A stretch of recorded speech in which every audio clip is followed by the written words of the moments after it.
This is definitely not a whole topic into itself. Okay, and it fits in pretty well because we were talking about the funds from the investor point of view. In the diagram before, remember the LPs were on the bottom and the GPs were 2 levels up. But we got to also talk about the fact that the fund, from a different view, is investors and management on one side and investees on the other side. And the question is, if you're going to do 15 investments or 100 investments, how do you track all those? How do you keep track? And the answer is that everybody uses Excel. With rare exception, there's a few online tools now, but pretty much everyone I've ever talked to tracks their portfolio of early stage investments in Excel. And so here's some snapshots of what the tracking document looks like. I grabbed this off of my nonprofit. So Realize Impact has an investing arm now. It happens to be a nonprofit, but it has a really nice, clean version of this spreadsheet that I put together, which is based on the way Fledge does it. So here we got the left side of this. It's going to have a lot of columns, right? A lot of rows, 1 row per investment. As many columns are needed, and a lot of columns are needed. So here we have column A. We just number the investments just to keep track. And A2 is just giving the max of that value. So how many investments are there in total? Column B, when was the investment made? It's good to keep track of these things. Column C is a unique identifier that's used elsewhere in the spreadsheet to try and do some more calculations. And I do little all caps as my IDs, so that there's no typos and spaces don't matter and parentheses don't matter and whatnot. So I use more of a computer-friendly ID. And then column 11 is just the name, what got invested. And the first 3 are real. This came off the spreadsheet a bit ago. E is just spacer, so is G. F is a column that tracks which ones are dead. So sometimes you have investments that fail. You don't delete them. You want to remember the ones that failed because you want to be able to analyze and learn from that. So there's a column that tracks when did the company die, and that column would have a date in it or a year in it if the company died. And that's also the year you take the tax deduction for the loss.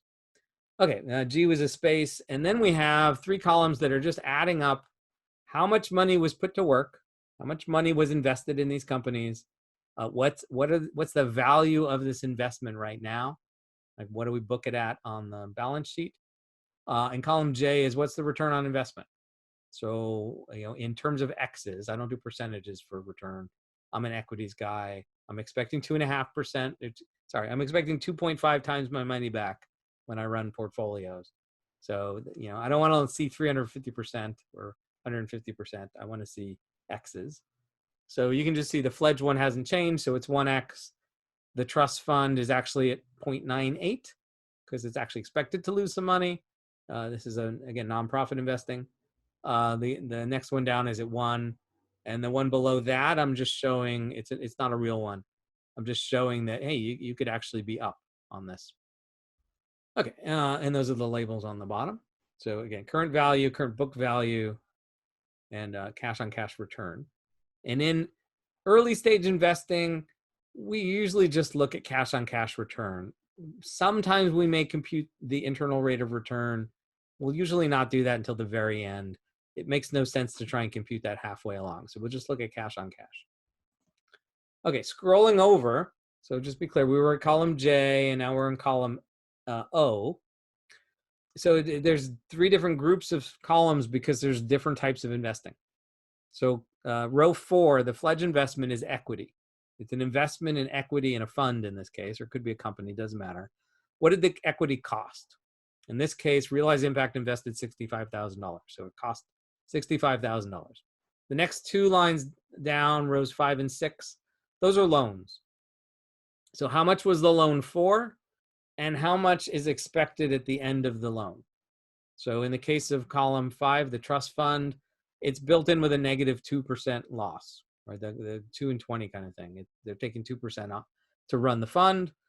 Again, it's for charity. And Colorado Lending Source, it's 1%. No, it's slightly under 1% return over a few years, and so there's just a slight increase in value. And so 106,000 and changed goes to 106,000 and a little bit more change. And then the next block over there is revenue-based investment. So let's just scroll over to see those. There's a lot more columns for revenue-based investment. So what we have here is how much money was put into the company. So $100,000 handed to the company. And if it's an equity deal, revenue-based equity, what percentage of the company was purchased? So there's a percentage there. Then what is the planned or expected return on capital? And so 2x is a pretty common one, but I put in some decimals in case it's 1 point something. And so the green ones are numbers that are typed in, and the black ones are values that are formulas. And so you should be able to do that in your head. 100,000 times 2 is 200,000. So the agreed upon revenue-based return is 200,000. That's in a column. How many shares were purchased? You don't actually buy percentages of companies, you buy shares. So how many shares were purchased in total? How many shares are being repurchased? It's not always the same amount. Sometimes it's fewer. In this case, it's 3/5. Then you can compute the other one. How many shares are left over? I usually call those residual shares or non-redeemable shares. How much was paid per share to start with? And then how much are they paying to buy back the shares? Buy back the shares would be this, this number divided by this number of shares. So it's 6.67. And then what's the value of these shares? And so this should be 2/5 of that number, and it's 2/5 of that number. So that's just everything in purple here from this slide and that slide is all the starting values.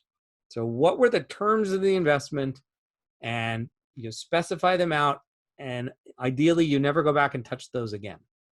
So we're documenting every term that's relevant to a financial transaction. We're documenting all the financial we're documenting all the financial terms in the spreadsheet. And then there's a whole bunch of columns to the right that's tracking what the current value is.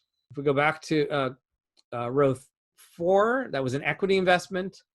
It was $65,000. We can see that here. It actually, in real life, was a certain number of shares as well. It was 65 shares at $1,000 a piece. That gets us $65,000 if you do the math.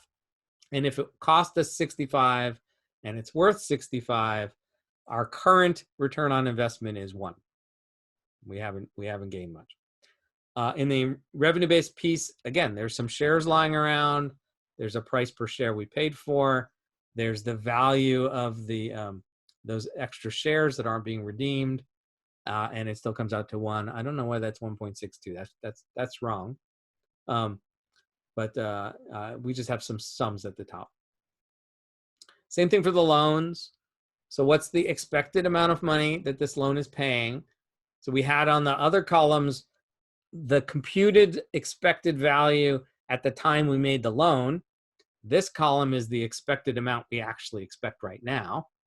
They're the same number because these are new, right? This is a few months old. But come a year or two, it wouldn't be unlikely that we would pop into here and say, oh, well, they had some losses, and so our expected return is lower. Or, maybe the PPP thing got extended or doubled, or the terms got changed by the federal government. And this is a PPP loan. So maybe this one changes from that.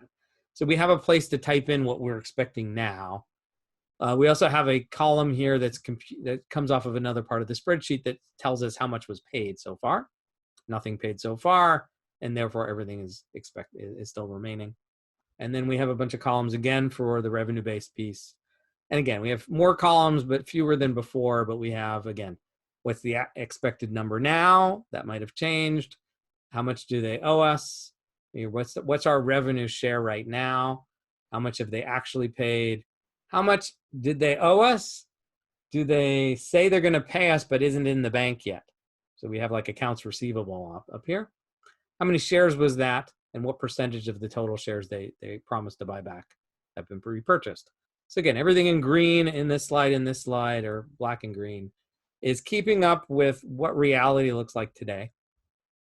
And then to scroll all the way back to the left again, we just add up all these expected values and we get the total book value of what these investments are right now.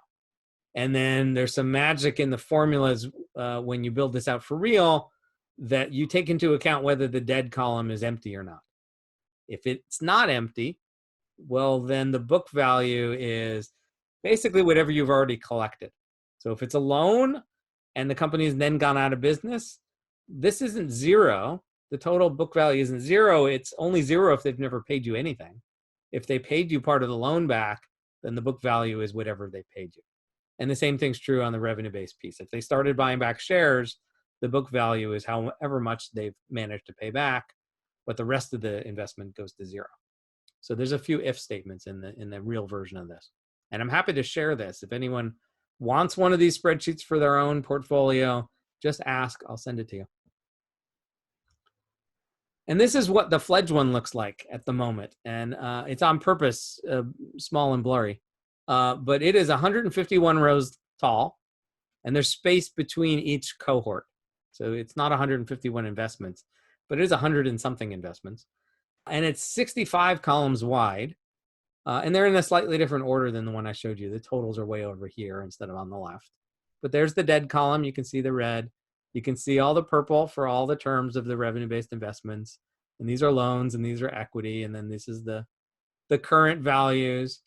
And then it keeps going to the right because I use the same spreadsheet for Fledge and Realize Impact for Real to also compute some impact measurements. So as long as we're keeping track of every company we're touching, every company we're investing in, it's a nice, convenient place to also put in some metrics on their impact.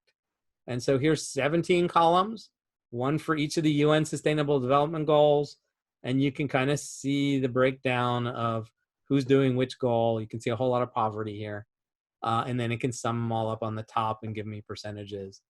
And I track gender on here, and I track global north versus global south. And then I have a few columns to compute the Pinchot Impact Index, which maybe I think that's a good topic. It's a good segue because I don't have it on the agenda, but maybe we'll do that next time or the time after that. I wrote a book on how to measure impact in a portfolio. And this looks complicated, but it's actually rather simple. So I'll show you how that's done in another video.